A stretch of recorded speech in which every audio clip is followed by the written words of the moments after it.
గ్యారంటీల పేరు చెప్పి అధికారంలోకి వచ్చిన కాంగ్రెస్ పార్టీ వాటిని విస్మరించిందని కరీంనగర్ ఎంపీ బండి సంజయ్ ఆరోపించారు. సార్వత్రిక ఎన్నికల నేపథ్యంలో ప్రజలను మరోమారు మోసం చేసేందుకు సిద్ధమైందని దుయ్యబట్టారు.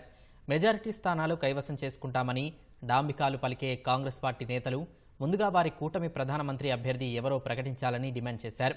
ప్రభుత్వానికి చిత్తశుద్ధి ఉంచే ఎన్నికల్లో ఇచ్చిన హామీలన్నింటినీ నెరవేర్చాలని, రైతులు నష్టపోకుండా ఆదుకోవాలని కోరారు. వర్షం పడ్డా ఏది పడ్డా కూడా కొనుగోలు కేంద్రానికి వడ్లు తీసుకొచ్చిన తర్వాత ధాన్యం తీసుకొచ్చిన తర్వాత దాని మీద పూర్తిగా ఆ రెస్పాన్సిబిలిటీ మొత్తం కూడా రాష్ట్ర ప్రభుత్వాలు భరించాలి. కేంద్రం ఇచ్చే సౌకర్యాలు వాడుకోరు, ఊరికి మబ్బొస్తున్నది, వర్షాలు పడే ప్రమాదం ఉంది. ఇటువంటి పరిస్థితుల్లో రైతులకు భరోసా కల్పించాల్సిన బాధ్యత రాష్ట్ర ప్రభుత్వం మీద ఉంది. 100 రోజుల్లో కూడా 6 గ్యారెంటీలు అమలు చేస్తామన్నారు, అమలు చేయలేదు.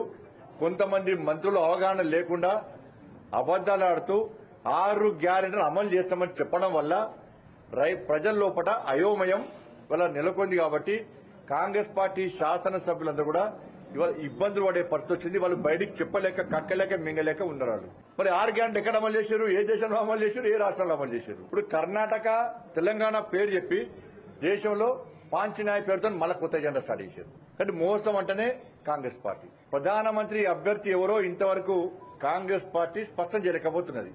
ఎవరు చూసి ఓట్లేమంటారు.